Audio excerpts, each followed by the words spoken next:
would, give him a huge, huge warm welcome. Rabbi. I'd just like to see a show of hands. How many people have been through a near-death experience? How many people have been through a near-death experience and didn't live? Yeah, you always get a few in the audience, okay.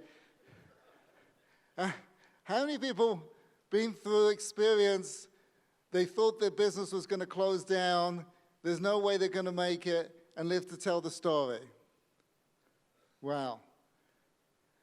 There is no joy like you can experience walking off a plane that nearly crashed, walking out of a car that was totaled.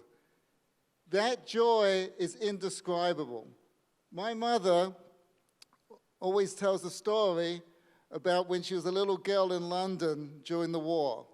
And the Germans developed the first Scud missile. It was called the Doodlebug as a nickname. It was called, literally, the technical name was a V1.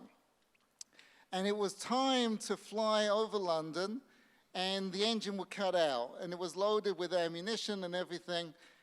And you heard it coming and had a very distinctive sound, and everyone who heard it just froze because they knew what was coming. There was no way to defend yourself against it.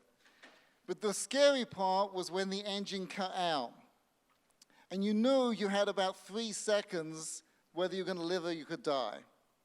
And then you'd hear this boom, and you knew you were okay.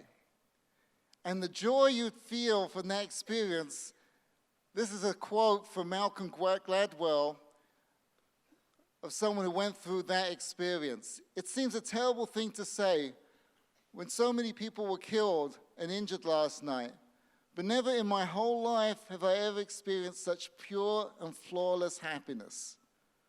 Winston Churchill himself said, "Nothing in life is so exhilarating as to be shot at without result." That feeling of nearly dying cannot be replicated in anything we do. There is nothing you can buy, there is nothing you can do. And the question is, what is that joy and how do we get it without having to actually die? The feeling of nearly dying is an incredible experience. It's not too dissimilar from this experience.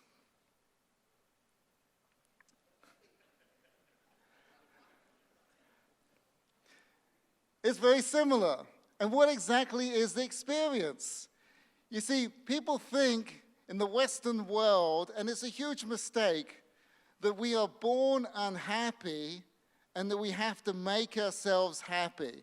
And this creates a therapy, a psychosis that is very, very difficult to treat, and it never actually works.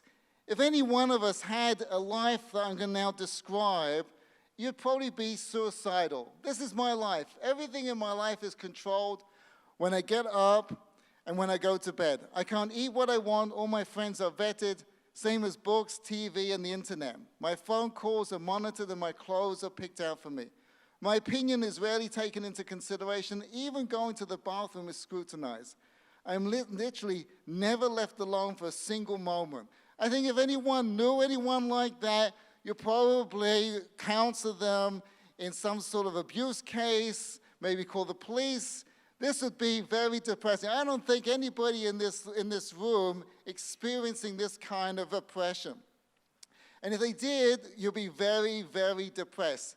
Like the previous speaker was talking about, you get caught with someone who goes on about their problems. And some people have got some of these kinds of problems, but very few people have all of these problems. And yet, this is the life of the average 5-year-old.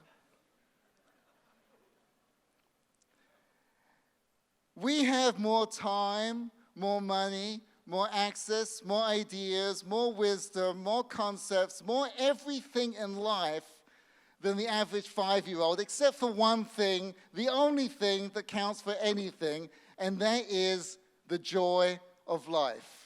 Without coming to any Gazelle's program or listening to Tony Robbins' tapes or reading Dale Carnegie's books, a 5-year-old is filled with the enthusiasm of existence. Where on earth do they get it from? And it's a very old Jewish idea. We are not born miserable and have to make ourselves happy. It is quite the opposite, and a 5-year-old proves it. We are born ecstatic, and we make ourselves miserable. Nothing personal, I do it myself. But that's what we do. And if you would just stop making yourself miserable for one instant, you would feel the ecstasy of life. And that's what I'm going to teach you to do right now. In 1 minute, 30 seconds, that's all I got left. We are ecstatic and we make ourselves miserable. When do you stop doing that? The moment you walk off a plane that nearly crashed. We also do it on the day we get married. Not because we don't have any problems, not because we realize the joy of life, because we realize that our problems don't add up to a hill of beans. When you walk off that plane, you know you have problems. When you get married, you still have problems, but you don't let it get to you. And that's what a 5-year-old has. He doesn't let it get to them. And we are letting our problems get to us. I'm not going to solve your problems, but I'm going to help you realize they aren't worth it. You're going to have problems today, and you're going to solve those problems, and you're going to have problems tomorrow. And unless you figure out how to let them go, you're going to keep having those problems, and you're going to stay as miserable as you are now. Nothing personal, but I do the same thing. We have to learn 3 words, and I want everyone to repeat these 3 words after me. L-I-G. Let it.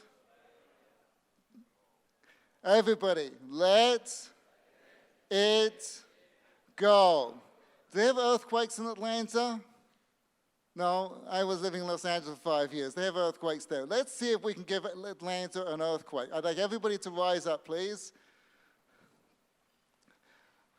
Okay, everybody, 1 word. Let it go. Okay, all together now. Let's shake this building up. Let it go. Okay, I want you to think about the problems you have in life. I want you to think about that day you walked off a plane, that day you got out that near-death experience, that day you walked out of that business deal that saved your company, and how you felt. And I want you to think about those problems in one hand, and I want you to think about letting it go in the other hand. And we're going to let it go. Everyone together now. Let it go. Oh, come on, guys. Okay, I'm going to give you another shot to save yourselves and not embarrass Vern in public. Ready? Let it go. Come on, this is a football game. We just scored a touchdown. We're going to the playoffs. I don't play football, so I have no idea what I'm talking about. Everybody, jump up and down. Let it go. Last time. Let it go. Thank you very much.